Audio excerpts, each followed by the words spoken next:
Thanks so much, Rob. And I think my video is coming through for those, so you can see my face. If you decide to leave the webinar at this point, I will understand. But I'll maybe leave the video on as long as it goes, and we'll go from there. It's a pleasure to be with you all. Always appreciate the opportunity, Rob, to spend some time with you and see a lot of familiar faces in the chat room right now. So excited to talk to you about what we're seeing at Innosight Institute. I'll give you guys a preview into a paper that we're going to be releasing hopefully middle of next week.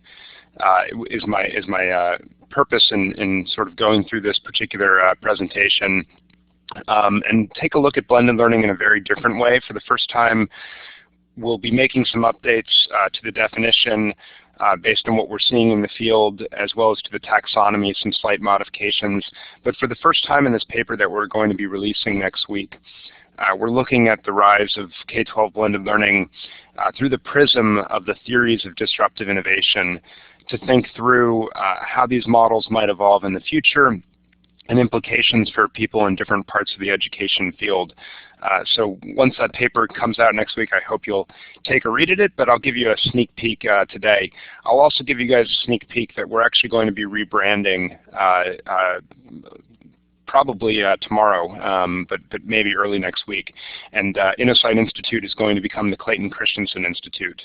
So thought I'd give you guys a little heads up on that, but we're excited about the name change to reflect the ideals of our founder, Clay Christensen, who I obviously had the pleasure of writing Disrupting Class with and co-founding this. So I thought I'd give you guys that advanced peek, and with that I'll dive right into the content. What I think people, probably a lot of folks here are familiar with the notion of disruptive innovation and what that means, but I thought I'd just spend a few minutes defining it and making sure we're all on the same page so that I'm not losing anyone.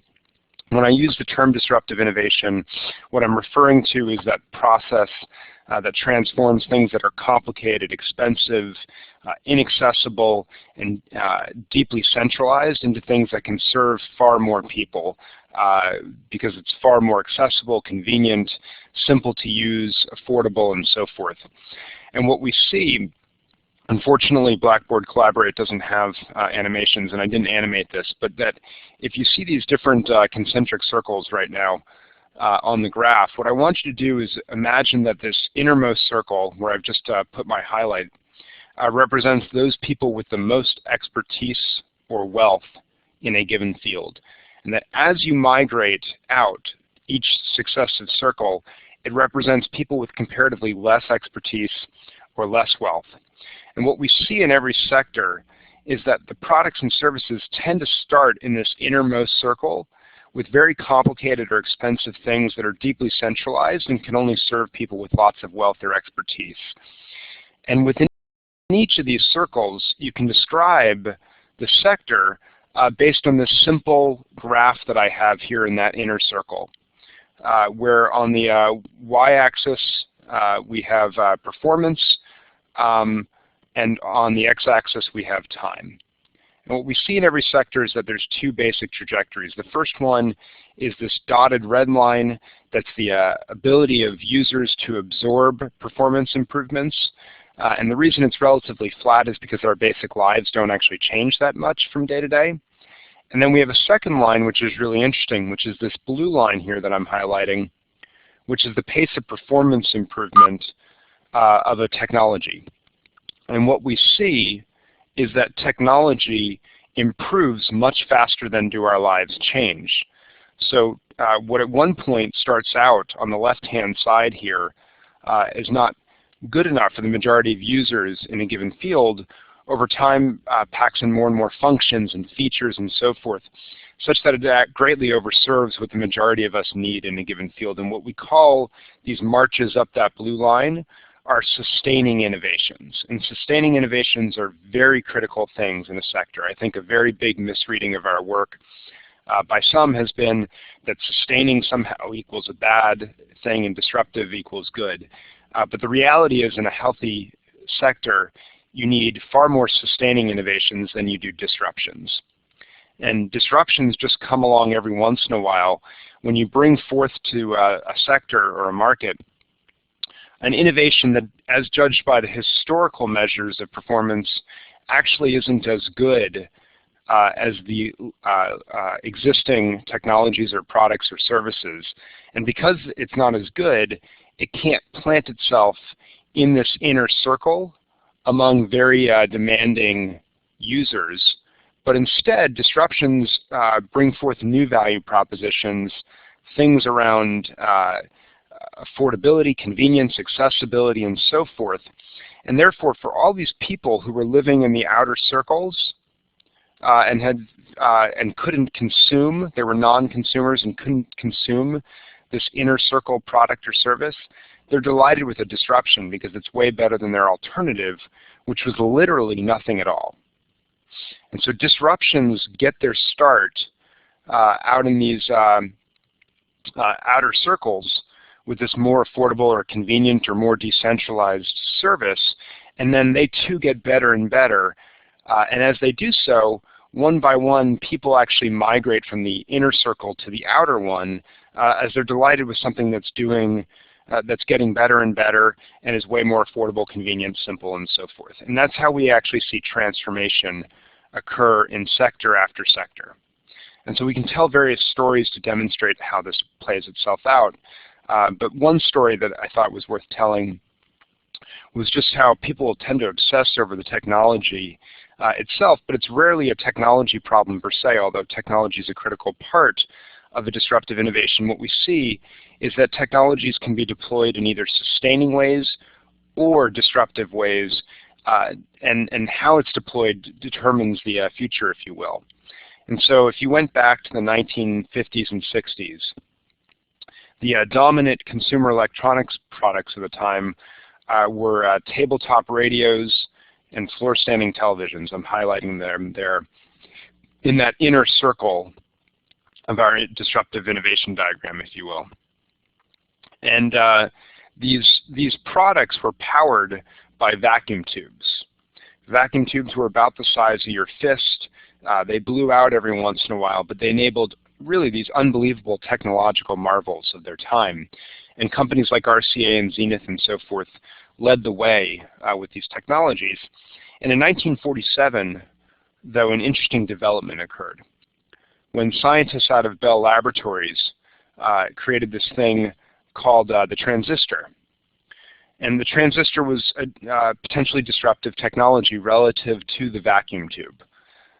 It was far smaller, it could handle far less power, but it was durable and started to enable some exciting value propositions.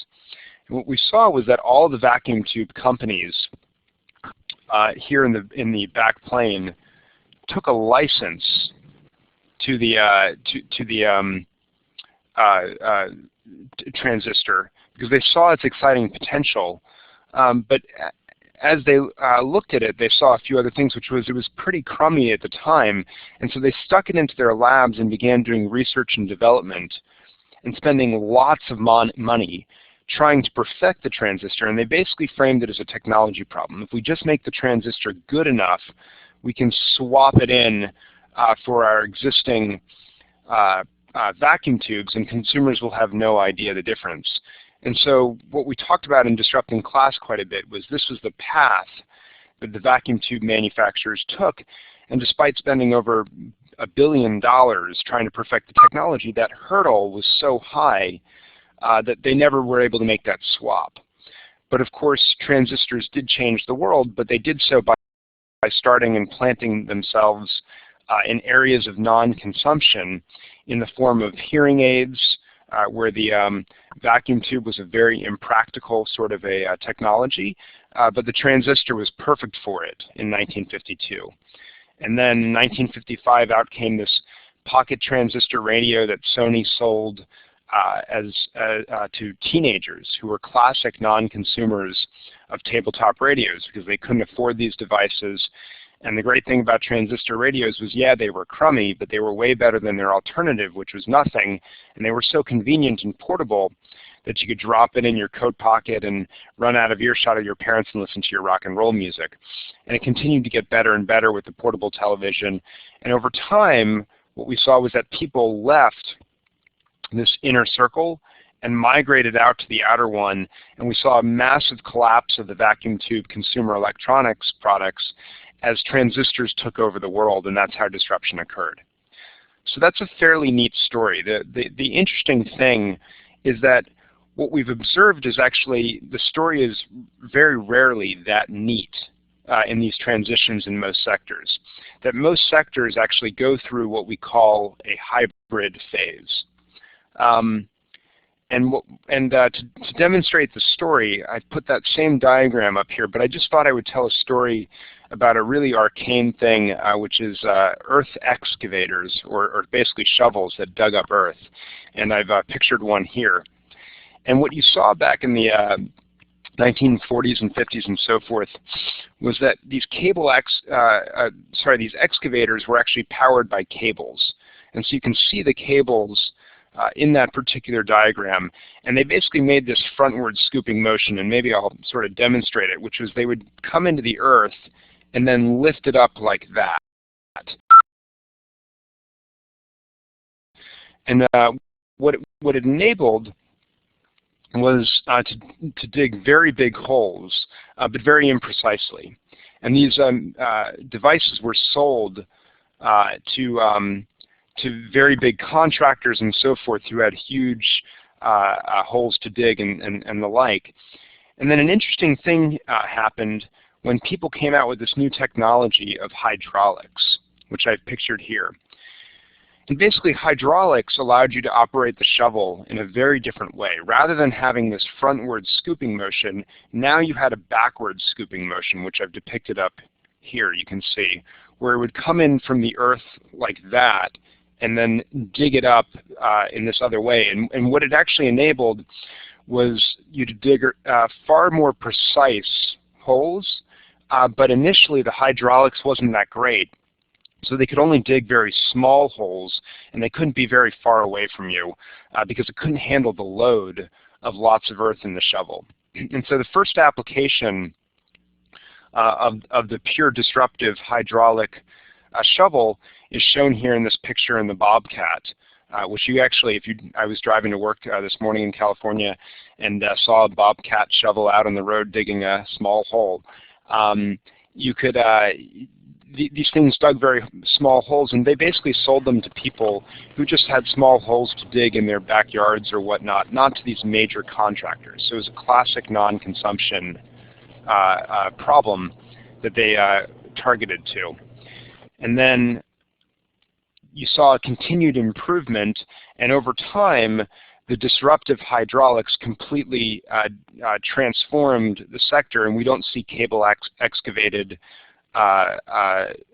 earth excavators anymore in the market. But the interesting thing was that there was actually a hybrid phase in between. And this occurred as all of the cable actuated companies took the new hydraulics and made a hybrid where they meshed the cables with the hydraulics to create this hybrid, which was in fact a sustaining innovation. And the first one was made by this company called Bucyrus Erie, and it was called the Hydro Hoe. You literally can't make this name up. It's in fact the name. So the Hydro Hoe, you can see in that diagram, actually had, and if we can highlight it here, you can see the cables right here, but it was also that backward scooping motion because there's hydraulics in here as well. And basically they used the hydraulics as a sustaining innovation to combine the old and the new to create this hybrid. And this phase went on for about 10 years where you had hybrid excavators in the market, but ultimately the disruptors won the day. And so we see this in lots of other fields as well. Right now, it allows us to sort of extract this theory of hybrids.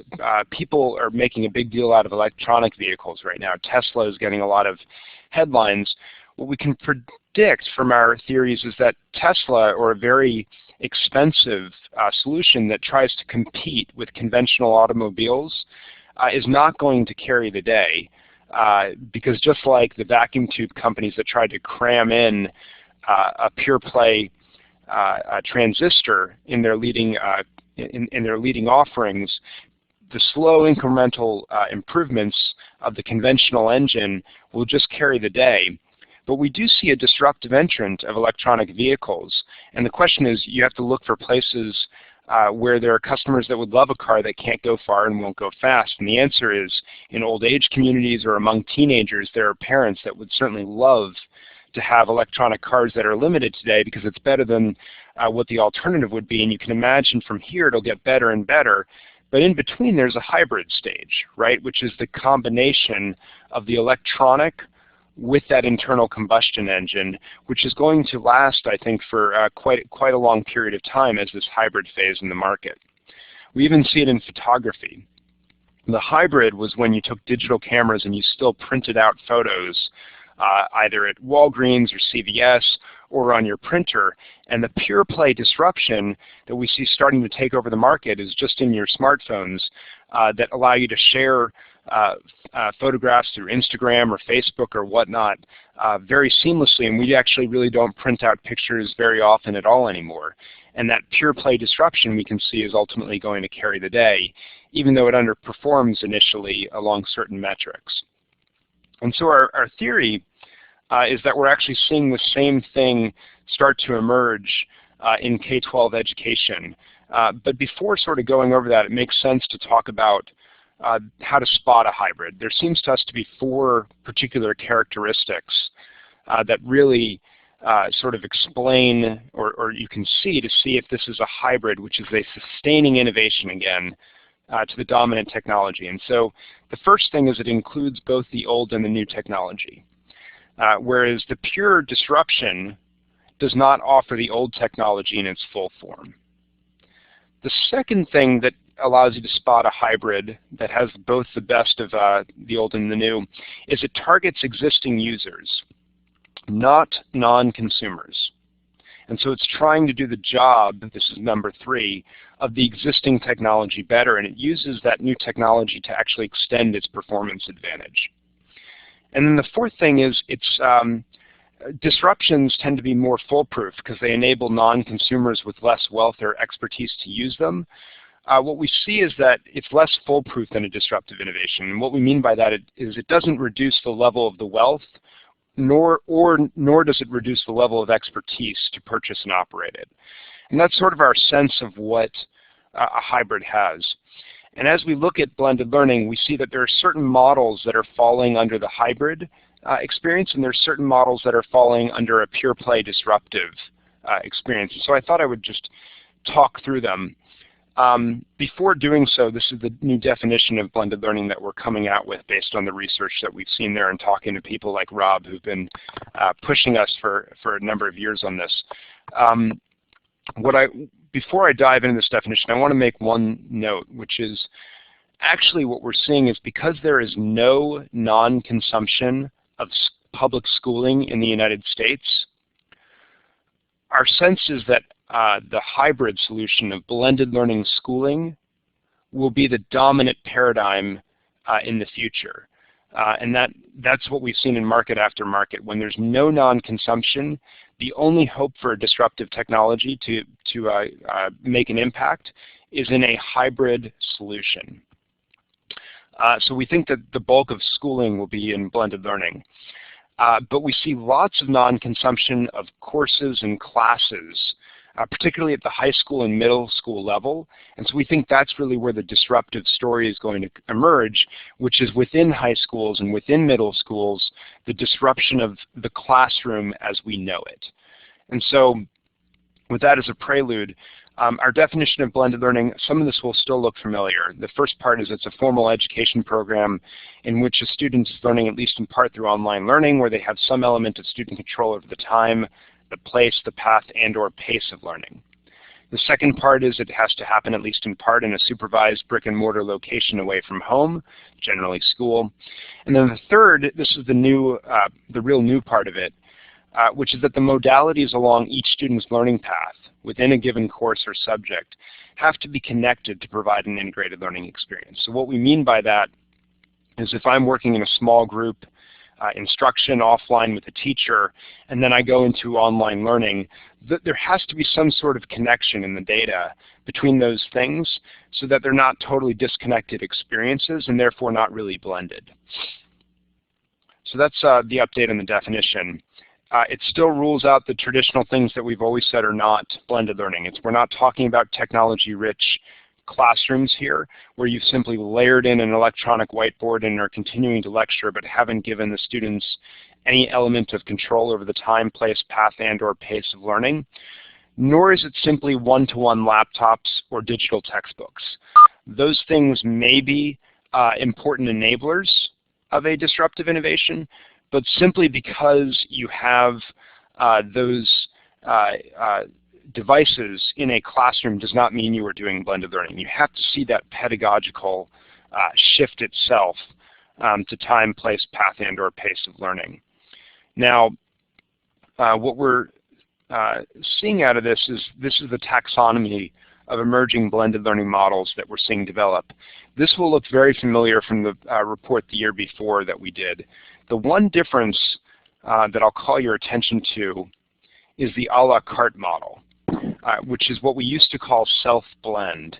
The reason we've changed the name is simply a lot of people less familiar with the space of online learning were thinking that this was basically simply a Louisiana course choice type model, and that students were always choosing to do the self-blend, when in fact I think everyone that knows the field's observation is, yeah, that's part of this model, but actually lots of schools are leveraging online courses to offer these experiences in very particular ways for students, in very intentional ways, I should say. And so a la carte model we felt like was a better way to describe this, not just self-blend, and give the sense that it was always the student who was blending their learning.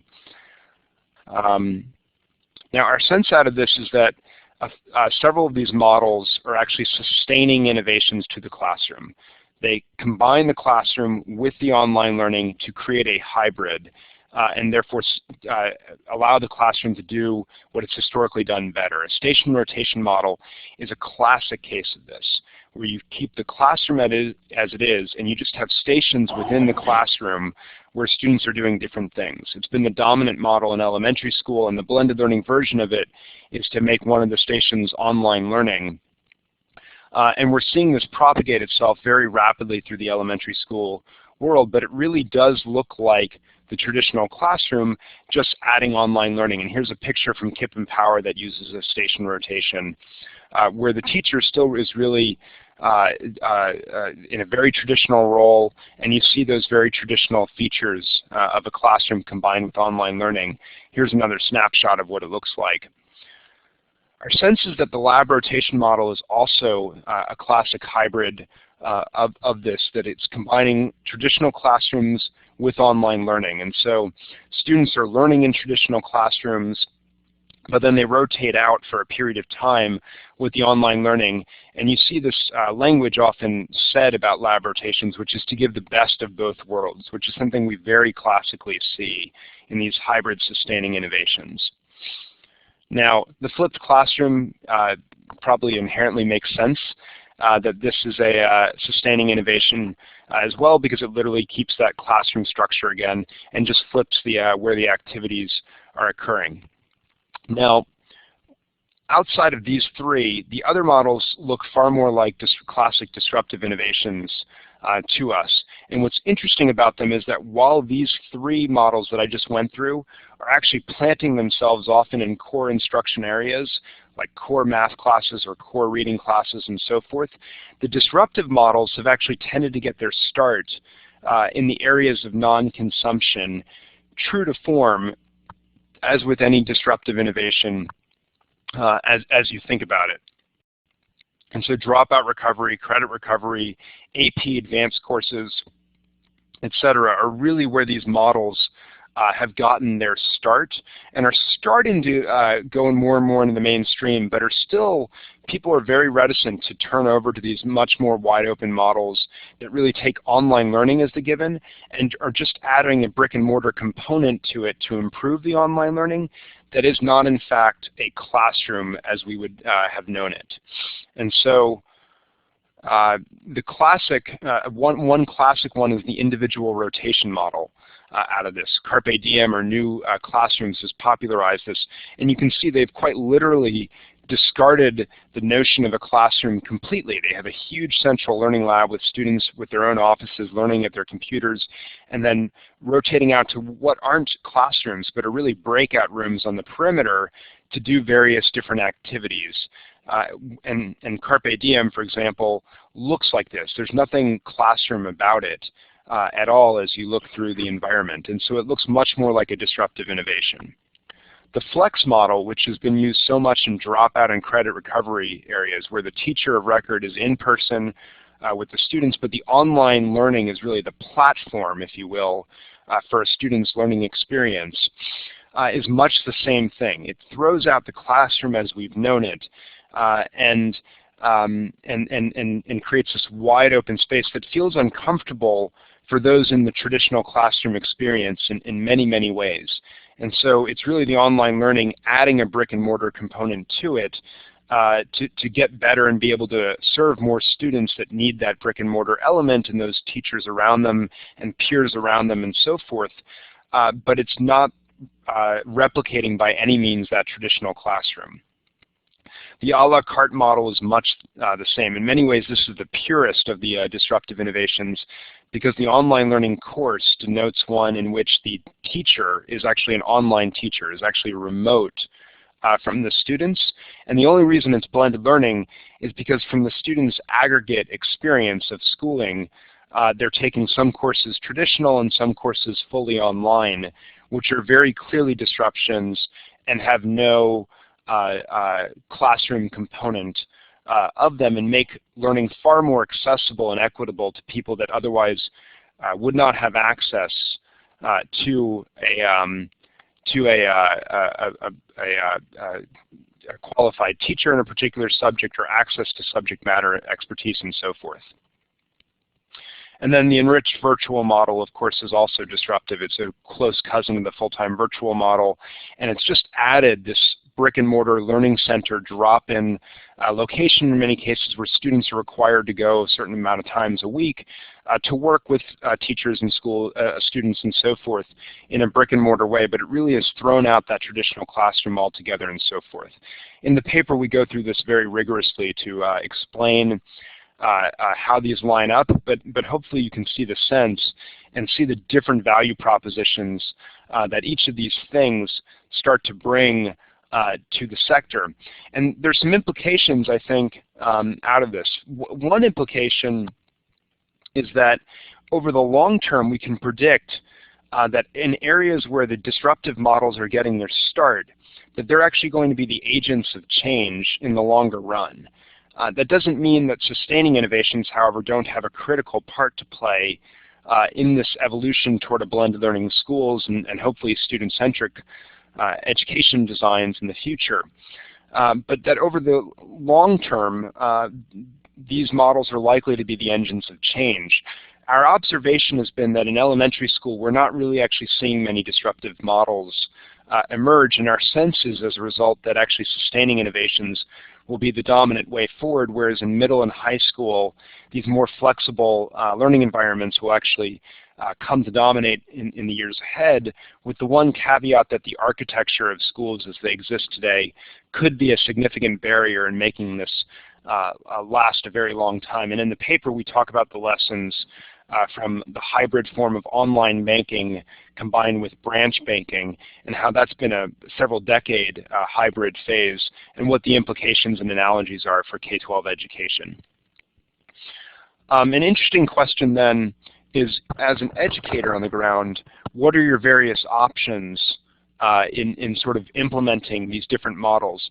And our sense actually is that this chart that pairs the type of change that you're trying to produce with the type of team you need to successfully accomplish that type of change really actually starts to give some guidance on it. We're not going to have this exact thing in the paper because we haven't fully determined if there's any anomalies to this so far. But my sense of it is that teachers within their given classrooms, their best hope of implementing blended learning will be in the sustaining innovation models. It's relatively easy for an individual teacher to flip her classroom. It's not a huge stretch to create a station rotation either. My sense is then that as you move up into how you have to change the specifications for how components fit together, you'll start to see educators actually, teachers will need the support of the school itself to set up a lab rotation model, in some cases a station rotation model, or some of these more advanced sustaining innovation forms of blended learning. And then you might even go up as far as heavyweight team. For example, Education Elements, I think, is a company a lot of people are familiar with, and my sense, and I just see someone actually wrote a question about non-consumption there before. I just want to define it again. Non-consumption is an area where the alternative is literally nothing at all. You cannot use the existing services or products because they're inconvenient, too centralized, inaccessible, for any number of reasons, unaffordable, etc. Okay, so I just thought I'd clarify that since I saw it in the chat room. Back to this heavyweight notion, my sense is that we're seeing heavyweight teams come together across schools to actually rethink the entire schooling architecture, but still implementing in many cases sustaining innovations to the classroom, but they're still rethinking scheduling and things of that notion in some really interesting ways. Now the autonomous teams, for those of you familiar with our work, our statement has always been that organizations cannot disrupt themselves. You need a separate team to do that completely. And it holds true here once you think of the unit of analysis as the classroom itself. The traditional classroom cannot disrupt itself. And as a result, you need to create new areas as school leaders to create these disruptive models. And therefore, the people who can set these up are principals who have significant autonomy over managing their schools, superintendents for sure, charter school principals for sure, as well as a lot of policymakers can start creating areas within schools where you can actually disrupt class as we know it and create these disruptive models of blended learning that we think will be the agents of change over the longer term. And so really sort of a few takeaways for people that are interested in fostering disruption, which is the first one, create a team within a school that is totally autonomous from all aspects of the traditional classroom, so you can really rethink that the notions of how students have elements of control over the time, place, path, and pace of learning. The second one would be to target those early disruptive models in areas of non-consumption. Don't worry about maybe trying to turn your core math and English into a flex environment, for example, but start in areas of non-consumption, AP classes or foreign languages maybe where there's no alternative for particular students in a school.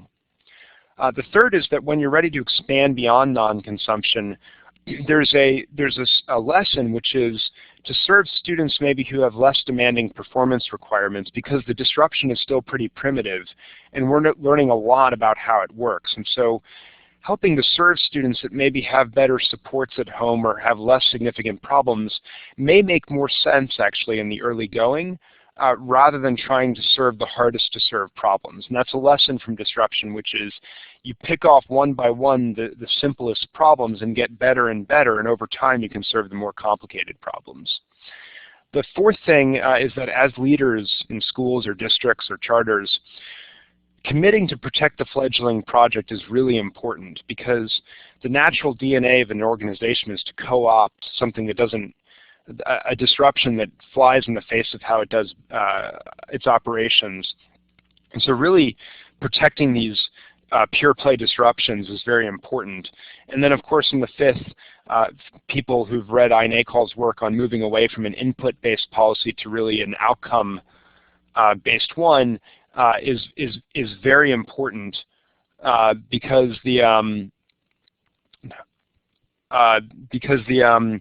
to make innovation-friendly friendly policy is just a very critical part of this, so we can see lots of forms of disruption start to occur and so forth. And that's sort of our sense of how you foster these things. Now, what's interesting about this, just to sort of conclude, is that people will say, well, go back to that original statement I made where people will say, well, sustaining innovation, isn't that a bad thing, and disruption is good? And that's not our sense at all. We do think that the disruptive innovation brings forth some very clearly new value propositions from the traditional factory model classroom system. It's inherently around individualization, it can allow for far more access and equity, and it can create big productivity gains in terms of learning for students because it should be inherently suited for a competency-based learning system. But that's not to say that the traditional system offered no value propositions. Our sense is that it offers a very predictable value proposition that many can appreciate for its sort of creation of order and discipline around a central teacher role that is well defined today. Our sense is that although it's clear that teachers are very critical for the success of the emerging disruptive models, their exact roles in how to do teaching well is not so clear in a lot of these models, such that important things could actually be lost in the translation or in a hasty transition from the conventional classroom to these disruptive blended learning models. The second reason I think for not rushing over to the disruption follows from this, which is that in its infancy, a disruptive innovation's performance tends to be very unreliable with significant variable. And this definitely appears to have held true in education. Some disruptive blended learning models are absolutely outstanding. Others that we can go around the nation in dropout recovery or credit recovery places, for example, are not very good, with just a lot of uneven quality across the sector. And so there may be reasons to stay in that sustaining world in core subjects to begin with. Finally, given that all this is true and that given that schools, most schools do have a limited risk tolerance because they are working with children, although fast failure in the search of successful innovation may be vital to improving schools, our sense is that it's understandable that many will be hesitant to prototype quickly these new models, which in turn will make it prevent these new models from gaining adoption and improving as fast as they otherwise might in another sector.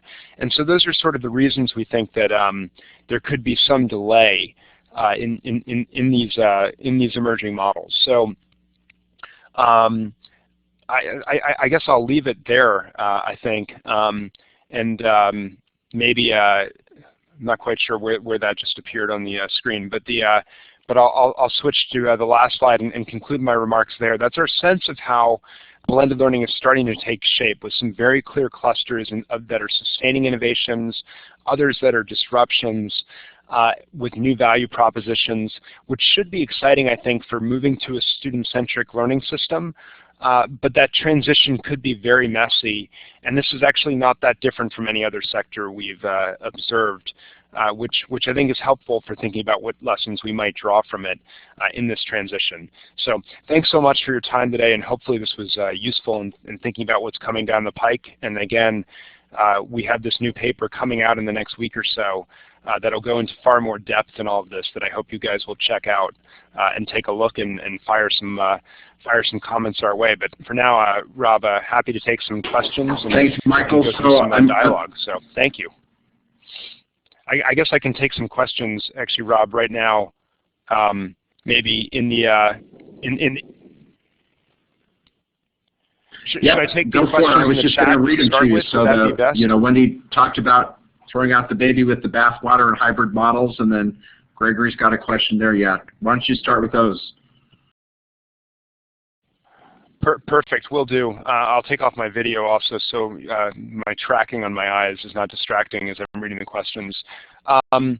So I think that's right, which is Wendy's point. In other words, be wary of throwing out the baby with the bathwater with the hybrid models. I think that's exactly what we're saying, is that there's some logic to, and that we're still learning a lot about how these disruptive models start to work with both harder and harder use cases, but more and more students. And while we have a decade and a half of experience with Flex and a la carte models in their purest forms, as we innovate more and more on structures and how this looks like in different teacher roles and so forth, I think we have a lot to learn, and so it's actually a good thing to see both sustaining innovations and disruptive innovations in this field.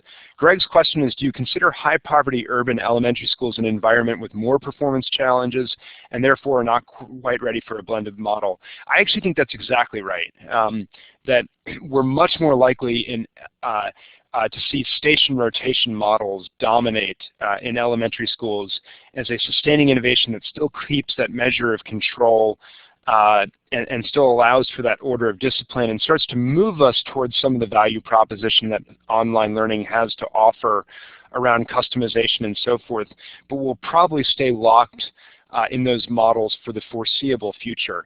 My sense also, again, is that we're seeing a lot less non-consumption in the elementary school models, and so it's less likely that it'll emerge as a full disruptive play in mass across the country. Now, the one caveat to what I just said is rocket ship education, which is known for its lab rotation model.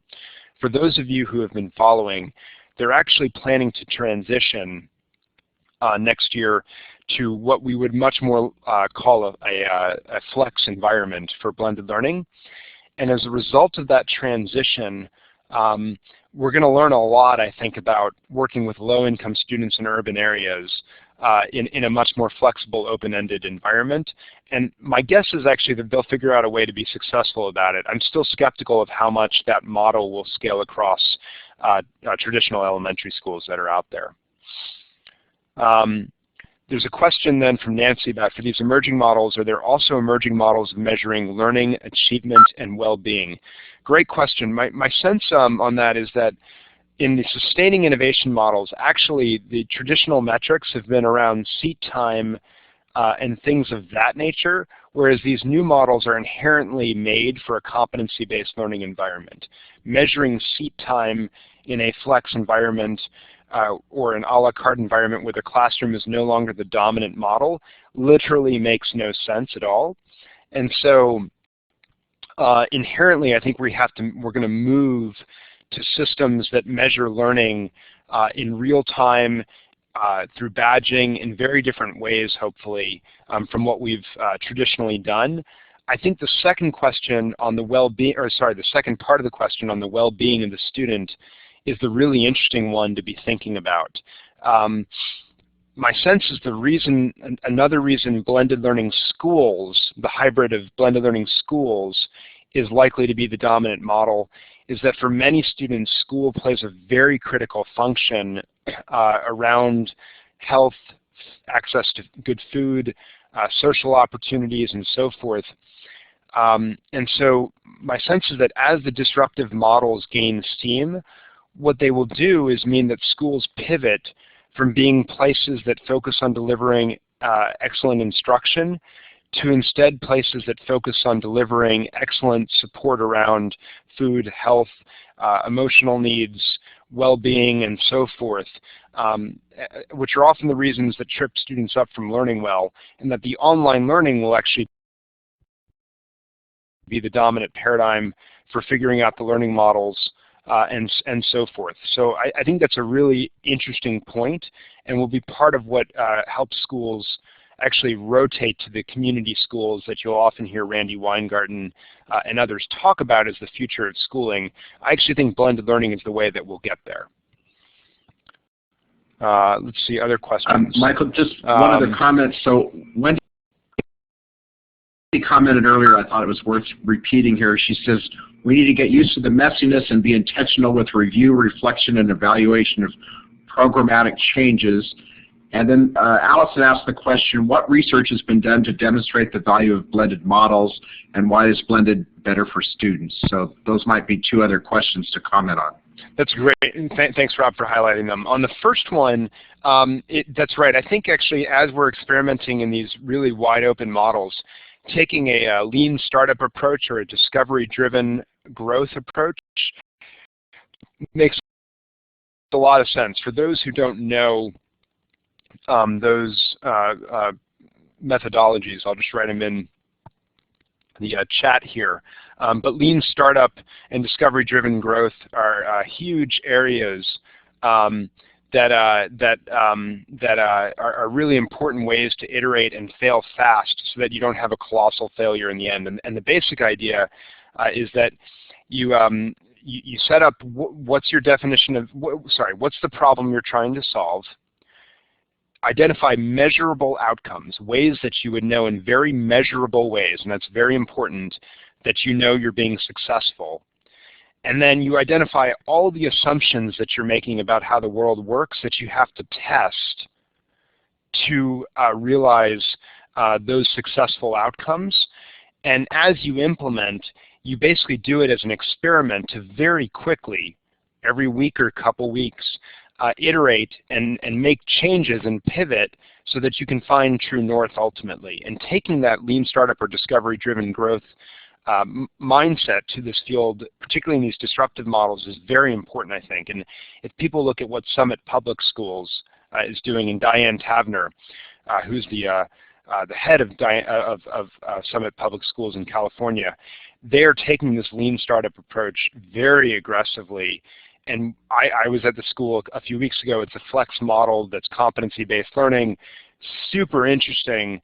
And my understanding is if I were to go today, I would actually see something completely different because all the things that they've learned about what is and isn't working. And for example, they actually have tutoring bars now set up in the flex environment, similar to Apple's Genius bars, where students can pop in to get help and so forth. And so they're changing the architecture in really interesting ways as they're learning about what does and doesn't work. So really interesting thing to think about. In terms of the whether blended is better or worse question, I think that was the question, right, Rob? Or what's the evidence base for blended? Right. So I want to make a very strong statement here, which is that blended learning is not inherently good or bad. If you look at our definition of blended learning, we are very clear that there is not a normative component to this. It's not inherently good or bad. There are great blended learning programs and there are terrible ones. But what's exciting about blended learning is what's exciting about online learning, which is that it's inherently modular and therefore it can inherently individualize for different learning needs at different times in very affordable, convenient, and intuitive ways. And so the conventional classroom system is not built for learning. It is a factory model system that was very intentionally built to sort students out and sort them into careers. And so when we look at the current results of a third of students dropping out by high school and a third of and half of those that make it to college dropping out and bemoan it, actually the system was designed to do exactly that. And I like to do the thought experiment that if Thomas Jefferson were to come back alive right now and look at the system, he would actually spike the football and declare success because that's exactly what he wanted the system to do. The problem is, not only is that inequitable, but society today demands that everyone master learning and be able to be lifelong learning and work in a knowledge economy and so forth. And so those are no longer acceptable results. And so we need to disrupt that system to create one where time is inherently variable, but a student's learning is what they master before they move on to subjects. And blended or online is inherently suited for that. It's very easy for me to progress at my path and pace, and for you to progress much faster than me as you absorb material quickly.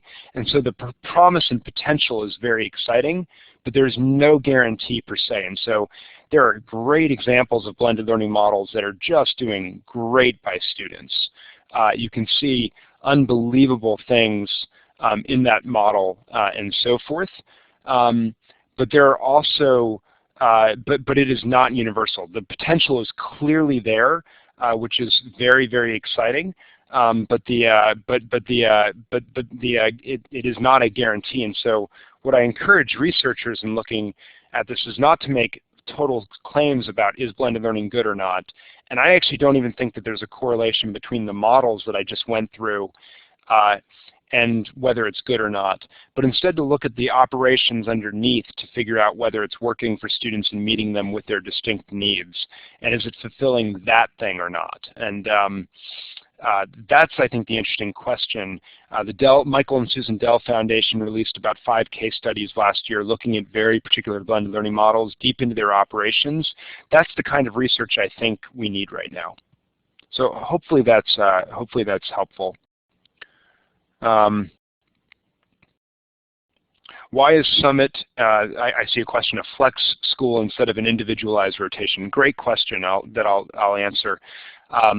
So in a flex environment, in an individual rotation environment, students still rotate from station to station based on a clock, if you will. So in Carpe Diem, which is an individual rotation model, students rotate every 35 minutes between modalities. Within the math class of Summit, students don't rotate at given fixed times. They just move flexibly and fluidly based on their individual needs. In both cases, both students have individualized playlists, if you will. So in the individual rotation, you won't necessarily rotate through every station like you would in a station rotation. You'll rotate through your playlist that you need, but you'll do so according to a clock. Whereas at Summit, after 5 minutes, if the online is no longer producing yields and you need to pop in a breakout room with a teacher and some other students to solve a problem, you just go do that organically. And so it's much more flexible and fluid as a result. Again, the overall Summit school is not a flex model. It's just their math class today. But they're opening 2 schools next year that will be full flex competency-based environments. So hopefully that makes that clear. I love the comment that was just put in by Digital Learning about purpose and passion and play towards mastery of a deep and personalized learning modalities. Are there other questions that are worth diving into, Rob, that you picked up on? I did not see any other questions. I think you've hit all of them. But I might ask if you could go back to your definition one more time and maybe share why you added that third part of the definition, what led you in that direction, and is this the final definition, or do you think it'll be tweaked some more in the future? Well, I certainly hope it's the final definition, but who knows, right? What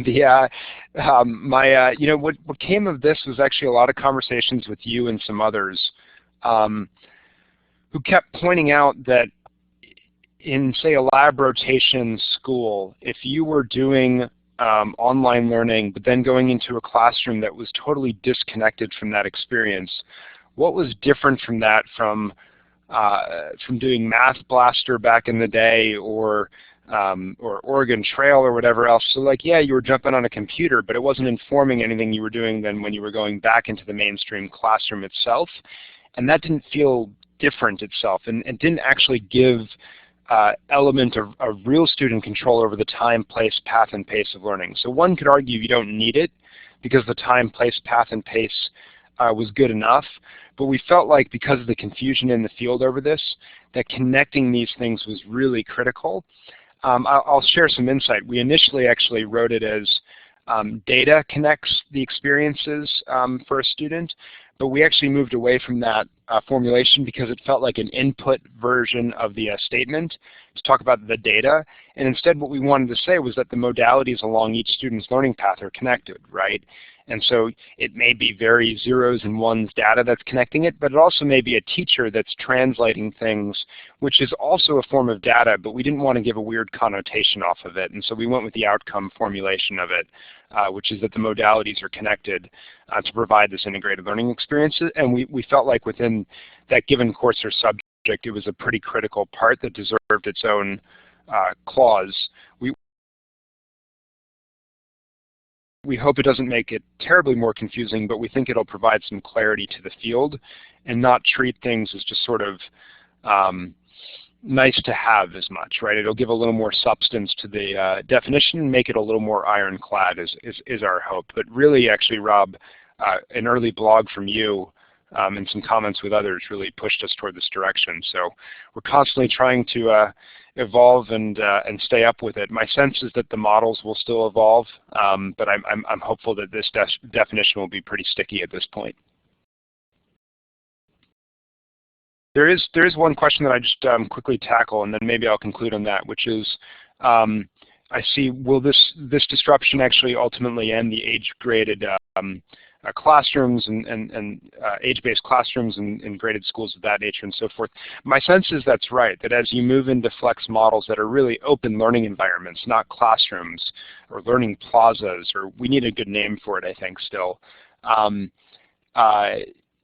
That's right. You actually start to question a lot of those assumptions in really healthy ways. And Sal Khan of Khan Academy, in his book, The One World Schoolhouse, has a really interesting section where he talks about the research actually shows that it's better to mix students of different ages with each other because they actually start to take on teaching roles and mentorship roles, and it's a much healthier peer dynamic than the age-graded classrooms, age-based classrooms that we moved into in the early 1900s when we shifted to that industrial model of schooling. And there's some good research around that. And so I think that's an important thing to be thinking about. By the same token, the nice thing about blended learning is it breaks some of these trade-offs where you can learn wherever your level is at, but it gives you, but you don't have to go to college per se. Maybe you can stay with your peers and your friends. If you can get the collegiate learning in your school, even as you stay with those people or your neighborhood school and so forth, and vice versa would be true too. If you need to be doing lower level learning, you can stay with your high school environment perhaps, and so forth. And it breaks a lot of these trade-offs that I think we've always had to make in the system between social promotion and learning deficiency and so forth in really unfortunate ways. I think blended learning really starts to break these sorts of things apart in a very healthy way for us to have as a conversation. So I'll leave it there, but just a real pleasure to be able to share with you what we're seeing, and thanks again to iNACOL for giving me the opportunity to present what we're seeing, and hope the paper is even more useful than my comments have been. Thanks, Rob. Appreciate it.